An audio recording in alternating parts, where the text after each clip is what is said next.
Okay class, so this is your chapter number 3 and this chapter is why do we need a parliament.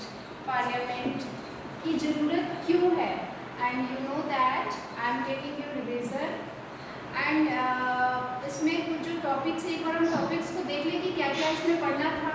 Why should people decide? People को decide क्यों करना चाहिए, लोगों को decide क्यों करना चाहिए. अभी ये पार्लियामेंट जो है आपको पता है कि पार्लियामेंट क्या है. is a platform in democratic country where the people choose their elected and send them to take their decision from their behalf. लोगों के behalf की तरफ मतलब लोगों की साइड से जो डिसीजन लेना है. तो ये why should people decide, ये लोगों को क्यों डिसाइड करना चाहिए. एक ये है, सीधी सी बात है क्योंकि हम डेमोक्रेटिक कंट्री के लोग हैं. पीपल एंड देयर रिप्रेजेंटेटिव्स, लोग और उनके प्रतिनिधि. ठीक है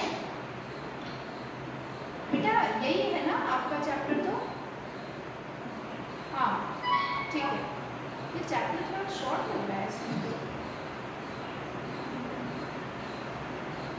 okay, so come to the question answer. Use the term constituency and represent. Class just a minute, I hope कि मैंने आपको ये कराया है क्या क्लास 8. मैम अपने रिवीजन नहीं कराया है. ठीक है, तो ये जो टर्म देखो, ये कॉन्स्टिट्यूएंसी जो टर्म है एंड रिप्रेजेंट, ये जो दो टर्म्स हैं इसको यूज करके आपको एक्सप्लेन करना है कि MLA, who is an MLA and how the persons get elected. दो क्वेश्चंस है.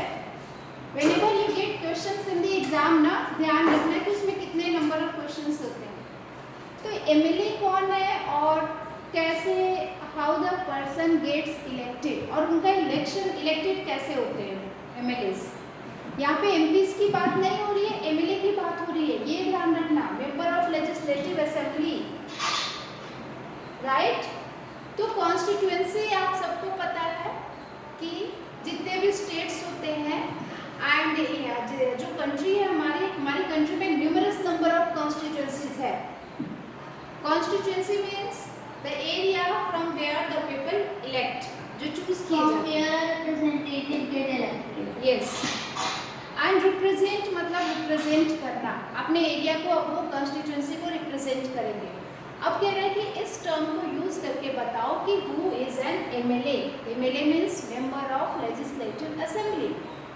एमएलए कह रहा है तो एमएलए तो वो होते हैं जो स्टेट के लिए चूज किए जाते हैं लेजिस्लेटिव असेंबली के लिए.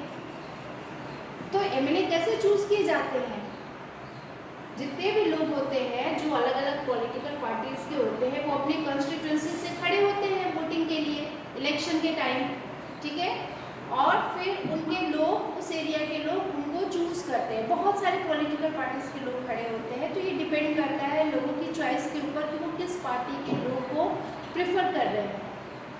फिर जो पार्टी जीत जाती है मेजॉरिटी से, ठीक है, जो पार्टी जिस एरिया से जीतती है वही बनते हैं एमएलए. अब जब वो जीत के जाते हैं लेजिस्लेटिव असेंबली में तो पता तो काउंटिंग होती है कि किस पार्टी के सबसे ज़्यादा एमएलए जीत के आए हैं. और फिर वही पार्टी जो है उनकी कैबिनेट मिनिस्ट्री यानी उनकी गवर्नमेंट बनती है. और जब गवर्नमेंट बन जाती है तो मेजॉरिटी वाले गवर्नमेंट बना लेते हैं और बाकी जो अपोजिशन होती है, बाकी जो जीत के आते हैं वो अपोजिशन में चले जाते हैं. ठीक है. Question number 2 is discuss with your teacher the difference between a state legislative assembly, that is Vidhan Sabha, and the parliament, that is Lok Sabha. दोनों में डिफरेंस क्या है.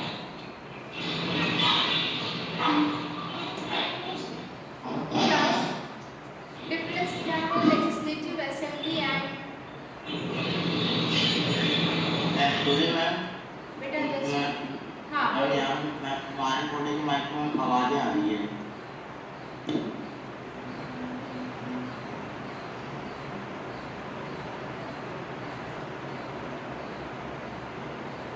क्वेश्चन है legislative assembly and member of parliament, MLA and MPs, दोनों में difference क्या है?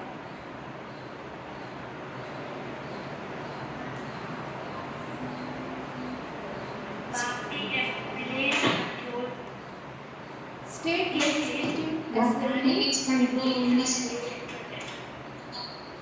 The main difference is कि जो स्टेट लेजिस्लेटिव असेंबली है वो स्टेट को रिप्रेजेंट करते हैं एंड द पार्लियामेंट जो कि लोकसभा है ना, कंट्री को रिप्रेजेंट करते हैं। First point. Second point is कि स्टेट लेजिस्लेटिव असेंबली जो कि विधानसभा है उसमें स्टेट से लोग चूज करके जाते हैं, स्टेट की कॉन्स्टिट्यूंसी से पार्लियामेंट में ओवरऑल कंट्री के लोग, पूरे इंडिया के लोग वहाँ के अपनी कॉन्स्टिट्यूंसी से खड़े होते हैं। ठीक है, और क्या डिफरेंस है?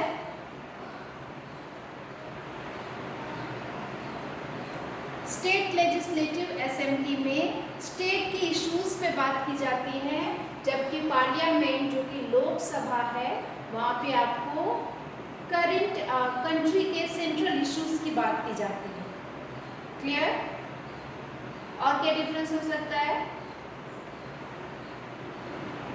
State legislative assembly and the parliament, Lok Sabha जो होती है, पार्लियामेंट में तो हाउसेस होती है लोकसभा, और जो लोकसभा होती है वो लोअर हाउसेस होती है, वो पीपल ऑफ द हाउसेस कही जाती है कि वो जनता का पीपल ऑफ द हाउसेस कही जाती है। विधानसभा जो है वो स्टेट ऑफ द हाउसेस कही जाती है और वो स्टेट में लोअर हाउसेस होती है। ठीक है, from the list below identify the work of state government and that of a central government. The decision of the Indian government to maintain peaceful relation with China, ये state government का work है या central government का? Central government। Peaceful relation international के साथ बनाना central government की responsibility है। Next question is, बेटा ये questions आपके chapter में मिल रहा है exercise में?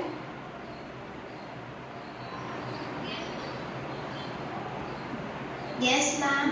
ओके। ये एक्सरसाइज नहीं हाँ, नो ये ma'am.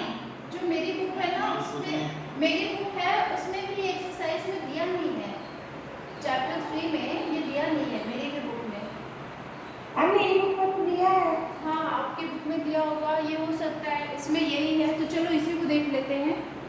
The decision of the Madhya Pradesh government to discontinue board exam.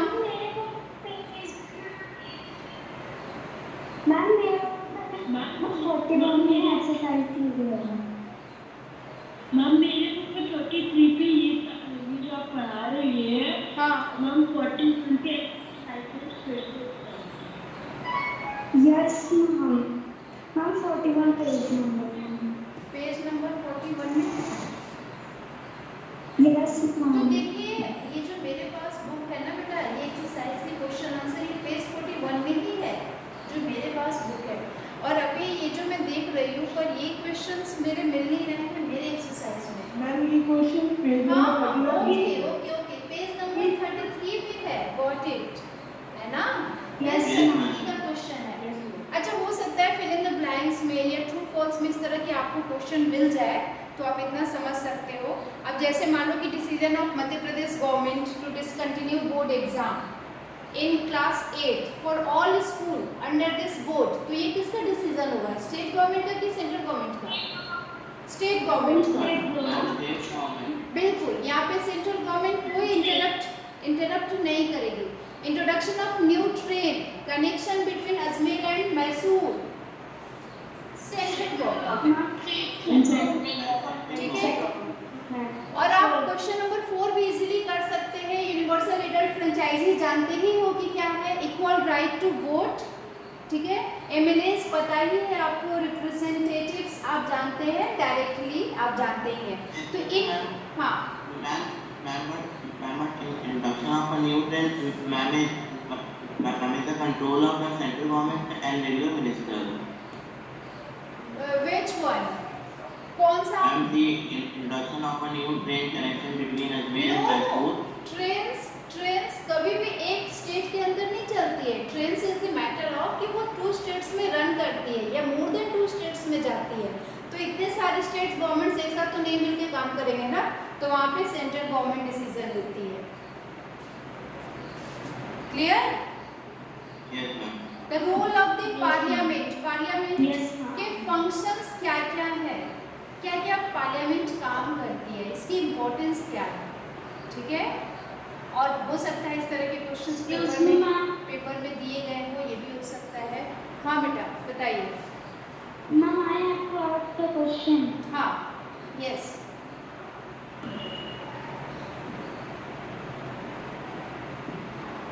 फिर बताओ।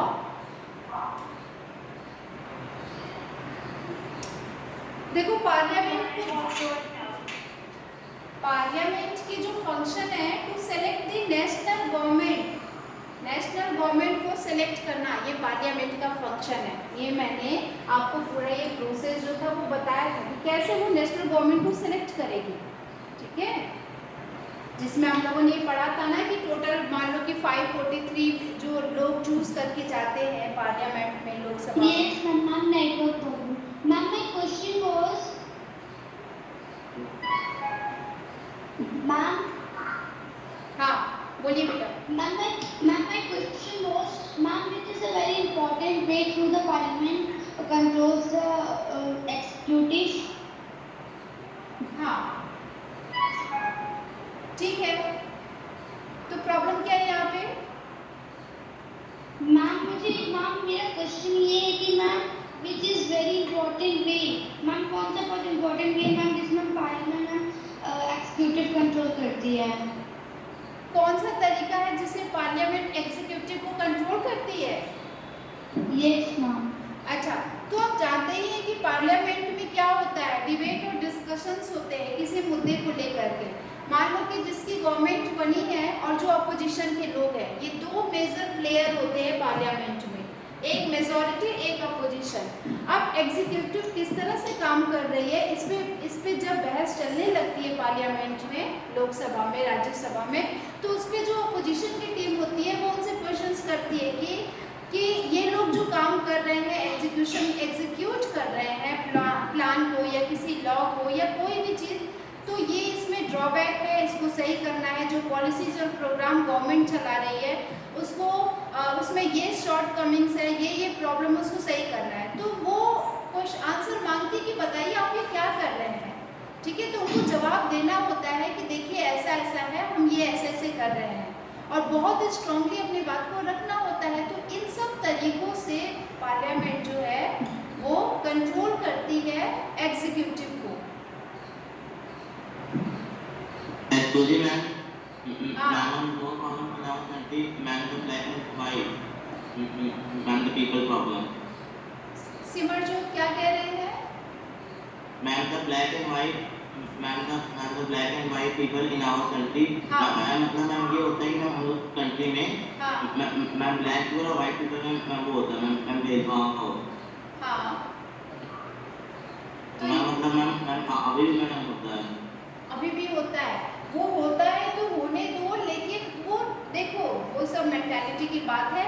हमें क्योंकि पॉलिटिकल साइंस में, सिविक्स में हमें ये जानना है कि अगर इस तरह से डिस्क्रिमिनेशन होता है जबकि राइट टू इक्वालिटी है, और अगर कोई एक्सट्रीम लेवल पे जाके किसी के साथ डिस्क्रिमिनेशन करता है तो वो इंसान जाके उनके अगेंस्ट जाके वो कोर्ट तक पहुंच सकता है, ठीक है। अगर उसके साथ बहुत ज़्यादा एक्सट्रीम लेवल पे वायलेंस होने लगा या उसको वॉयलेट किया जाने लगा तो वो इसके अगेंस्ट में जाके एक्शन ले सकता है, क्योंकि ये हमारा फंडामेंटल राइट है, राइट टू इक्वालिटी। फिर चाहे आप रेस के बेस पे, कास्ट के बेस पे आप किसी के साथ डिस्क्रिमिनेशन नहीं कर सकते हो। अच्छा देखो कि जो पार्लियामेंट के फंक्शन है, पहला है कि नेशनल गवर्नमेंट को सेलेक्ट करना, दूसरा जो है that is to control, guide and inform the government, ठीक है। And number 3 is law making. ये 3 काम करती है पार्लियामेंट। अब क्वेश्चन है कि who are are the people in the parliament, parliament में कौन लोग होते हैं, तो वही जो चूज करके जाते हैं वही लोग होते हैं। उसमें SC ST वुमेन इन सब लोगों की कितनी स्ट्रेंथ है, तो वो डिपेंड करता है कि वो लोग कितने लोग चूज होके जा रहे हैं किस किस कैटेगरी से। मैम हाँ ma'am I have a doubt. हाँ बोलिए। Ma'am how does the parliament control guide and form the government? How does the parliament control guide and inform the government, यही आपका क्वेश्चन है ना? The government. अच्छा, yes तो ma'am. Parliament कैसे control करती है? जब पार्लियामेंट का सेशन स्टार्ट होता है तो पहले क्वेश्चन आपके होते हैं कि जितने भी क्वेश्चंस होते हैं वो सब रखा जाता है, ठीक है। अब क्वेश्चन आंसर, क्वेश्चन आर जो होता है ये एक इम्पॉर्टेंट, आप कह सकते हो कि बहुत ज़्यादा इम्पोर्टेंट होता है पार्लियामेंट में, क्योंकि यहाँ पर ये देखा जाता है कि किस किस टाइप के क्वेश्चंस जो हैं वो लोगों के द्वारा पूछे जा रहे हैं, पार्लियामेंट MPs के द्वारा। अब क्या होता है कि जो MPs होते हैं वो क्या करते हैं कि पहली बात कि क्वेश्चंस, बायास की क्वेश्चंस गवर्नमेंट को अलर्ट किया जाता है कि आपके जो गवर्नमेंट है उसमें ये शॉर्ट कमिंग्स हैं, और जब लोगों का ओपिनियन जान जाते हैं, जो गवर्नमेंट, जो कैबिनेट मिनिस्ट्री के जो लोग वहाँ बैठे होते हैं, MPs होते हैं, वो जब जान जाते हैं कि इस तरह के क्वेश्चंस पूछे जा रहे हैं तो उनको ये आंसर करना होता है। अगर आंसर उनका सही होता है और फैक्ट के बेस पे वो आंसर दे रहे हैं तो इसका मतलब कि ठीक है, हेल्दी फंक्शनिंग हो रही है डेमोक्रेसी की, ठीक है। लेकिन वहीं पर अगर वो अपने आंसर को प्रूव नहीं कर पा रहे हैं और अपोजिशन बहुत ज़्यादा हावी है उनके ऊपर, तो इसका मतलब क्या हुआ कि वो लोग जो है वो क्या कर रहे हैं, वो सिर्फ अपना डिफेंस कर रहे हैं, अपना बचाव कर रहे हैं। तो अपोजिशन पार्टी का पार्लियामेंट में बहुत इंपॉर्टेंट रोल होता है, क्योंकि उसको क्वेश्चन, उसका सिर्फ एक ही काम है, सामने वाले अगेंस्ट टीम के लिए बहुत सारे क्वेश्चंस करना और उनका जवाब मांगना, ठीक है, ताकि ये लोग जितने भी पॉलिसीज और प्रोग्राम चला रहे हैं गवर्नमेंट के अंदर वो कितना ज़्यादा इफेक्टिव है, क्या ये सिर्फ ऐसे तो नहीं है कि ये बन गए हैं और ये कुछ काम नहीं कर रहे हैं, ठीक है। तो इस तरह से by asking questions and giving and knowing their questions के द्वारा वो कंट्रोल करते हैं। Ma'am, हाँ, what is coalition and what does it mean by in the form of a government? Collision means होता है कि सपोज कोई एक पार्टी मेजोरिटी में नहीं आई, हमने कहा था ना कि आपको गवर्नमेंट बनाने के लिए मोर देन हाफ आपकी सीट्स आपको जीतनी होगी। जो MLAs आए हैं किसी एक पॉलिटिकल पार्टी से, वो आधे से ज़्यादा सीट जीत के आते हैं। मान लो बीजेपी है एग्जाम्पल, तो बीजेपी में क्या हुआ, मान लो कि बीजेपी को मेजोरिटी नहीं मिलती है, वो चूज करके तो जाते हैं, उसके लोग जीतते हैं, लेकिन जब फाइनल लिस्ट कैलकुलेट होता है तो ये पता चलता है कि ये जो है ये अब की बार तो कोई पार्टी मेजोरिटी में है ही नहीं। तो फिर क्वेश्चन हो गया कि फिर गवर्नमेंट किसकी बनेगी, तो गवर्नमेंट ऐसे में क्या करती है कि कुछ और पार्टीज के साथ मिल करके अपना एक गवर्नमेंट बनाती है, जिसको कोलिजन गवर्नमेंट कहते हैं, गठबंधन की सरकार, ठीक है। तो इस तरह के कई सारी पार्टीज मिलके वो गवर्नमेंट बनती है, फिर उनका जो है उनका दिखाया जाता है कि सर हमने इतने लोगों की अपनी एक पार्टी बनाई है, फिर उनको पार्लियामेंट में अपने को प्रूव करना पड़ता है, ठीक है, कि हमारे इतने सारे मेंबर्स हैं, अब ये बन सकती है पार्टी। तो ये कोलिजन गवर्नमेंट है। Ma'am, कोई भी अगर ma'am, excuse me ma'am, हाँ। ma'am, if there is a prime minister or a chief minister, ma'am तो सिर्फ मैम 5 years के लिए हम क्यों बनते हैं, मैम वो पूरी लाइफ तक क्यों नहीं बनते हैं? क्योंकि फिर वो अपना मनमानापन करने लगेंगे, उनको पता ही है कि अगर वो पूरी लाइफ के लिए बन गए तो फिर क्या होगा, फिर तो वो तो जो चाहे वो कर सकते हैं। इधर अगर दूसरे को लोगों को डेमोक्रेसी में मौका नहीं मिला तो प्रॉब्लम यहाँ भी हो जाएगी। भाई रिप्रेजेंटेटिव सब हमेशा सबको मौका मिलना चाहिए ना। आपकी क्लास में अगर एक कोई पूरे साल के लिए मॉनिटर बना दिया जाए तब वो सोचो कितनी मनमानी करेगा। लेकिन अगर ये कहा जाए कि नहीं आपको कुछ इतने समय के लिए भी बनना है, दूसरे को मौका मिलेगा, तो दूसरा भी बहुत एक्टिव रहेगा और ये भी बहुत एक्टिवली काम करेंगे। इसलिए But Narendra Modi also became for 10 years, ma'am, but he became by voting. Voting से ना, अपने मन से तो नहीं बने ना। अगर काम कोई भी अच्छा करेंगे तो उनको वोट देके, वो तो लोगों की चॉइस है कि आप किसको चूज करते हैं, किसके काम को आप कैसे देख रहे हैं। हाँ मैम अगर 5 years में मैम जैसे अगर लोगों को मैम वो मेंबर पसंद नहीं आया तो क्या हम 5 इयर्स के बीच में उस मेंबर को चेंज कर सकते हैं? नहीं, ऐसा नहीं हो सकता है। 5 इयर्स तक अब उनको उस तरह से फिक्स्ड होकर काम करना पड़ता है। 5 साल के अंदर आप बीच में किसी को चूज नहीं कर सकते हैं, क्योंकि इसीलिए तो ध्यान से चूज करना होता है ना। आपको जो वोटिंग राइट मिली है आप उसका यूज बहुत ही ध्यान से करो कि आप जिसको चूज कर रहे हो वो आपकी कॉन्स्टिट्यूंसी में वो वास्तव में काम कर रहा है कि नहीं। ठीक है, आपके पास बहुत सारे पार्टीज के ऑप्शन होते हैं, आप किसी के भी वोट पे बटन पे आप क्लिक कर सकते हो। डिपेंड करता है, उनको हम 5 साल के अंदर नहीं हटा सकते क्योंकि वो चूज हो चुके हैं। एक्सक्यूज वैसे भी देखो प्रेसिडेंट्स और अलग अलग डिपार्टमेंट में जितनी भी इंस्टीट्यूशन है ना, मतलब जितने भी लोग हैं उन सबको हटाने का अलग अलग तरीका होता है। एमपीज को आप कैसे हटाओगे, प्रेसिडेंट्स को, मान लो प्रेसिडेंट है और उनका काम जो है वो बिल्कुल भी मतलब बहुत सारे लोग कह दें कि करप्शन कर रहे हैं या कुछ इस तरह से, तो वहाँ पे उनको हटाने का एक प्रोसेस होता है। Ma'am in the case of that ma'am अगर वो अपनी कुर्सी पे ना मर गए तो फिर क्या होगा? हाँ, क्या बीच में मर गए तो फिर? हाँ यस मैम। हाँ, तो यहाँ पे क्या होता है ना कि जब उनकी सीट खाली हो जाती है तो प्रेसिडेंट की जगह पे वाइस प्रेसिडेंट आते हैं और वो उतने समय के लिए जब तक से टेन्योर कंप्लीट नहीं होता है वो वहाँ पे काम करते हैं। जैसे मान लो कि अगर वाइस प्रेसिडेंट की भी डेथ हो जाती है तब कौन आएगा तीसरे नंबर पे, है ना। तो अभी यहाँ पे ऐसा हो जाता है कि प्रेसिडेंट हो गए, वाइस प्रेसिडेंट हो गए, तो फिर जो बाकी अब इस तरह से कोई तो ये इसको संभाल नहीं पाएगा। लेकिन वाइस प्रेसिडेंट ऐसा वैसे होता नहीं है, बहुत कम ही होता है। लेकिन हाँ, ये एक मुद्दा है, इसको जानना जरूरी है कि इनके बाद कौन आता है। तो इसको तो थोड़ा सा मैं बताऊंगी तभी, क्योंकि बीच में प्रेसिडेंट्स का इलेक्शन नहीं हो सकता है। ठीक है, और वैसे भी इलेक्शन इस तरह से नहीं होता है कि जैसे हम लोग एमपीज और एमएलएस को चूज करते हैं। प्रेसिडेंट का इलेक्शन जो होता है वो इनडायरेक्ट तरीके से होता है।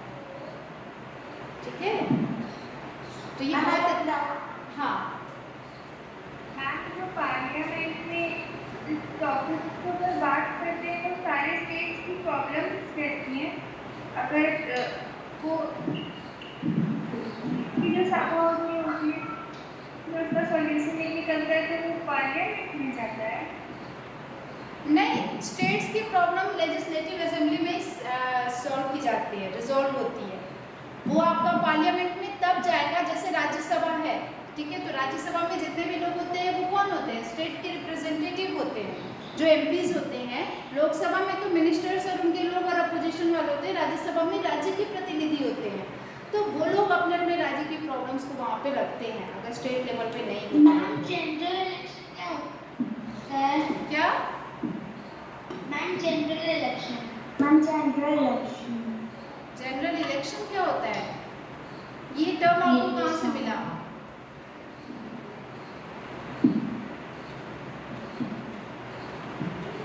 जनरल इलेक्शन देखो, जानते हो इसमें मैं आपको बेसिक चीज़ बता सकती हूँ कि जैसे इलेक्शन है तो इलेक्शन में क्या होता है ना, जैसे एक बहुत ही अच्छा क्वेश्चन आया था जहाँ मुझे भी एक बार सोचना पड़ा कि अगर वाइस प्रेसिडेंट नहीं रहे तो फिर क्या होगा। तो ये मैंने बहुत पहले पढ़ा था, मुझे अभी ध्यान नहीं आ रहा है, लेकिन मैं फिर भी एक बार पढ़ूंगी। देखो यहाँ पे ना जनरल इलेक्शन में क्या होता है ना कि एक बार वो हो गया कि आप जो है बीच में किसी की डेथ हो जाती है तो उसके बाद जो इलेक्शन होता है उसका अलग नाम होता है, इंटरिम टाइप ऑफ इलेक्शन उसको कहा जाता है। अब जनरल इलेक्शन कौन सा है, वो किस इलेक्शन को कहा जाता है, ये भी हमें आपको देख के बताना पड़ेगा। जैसे एक बार गूगल करके आप देख सकते हो।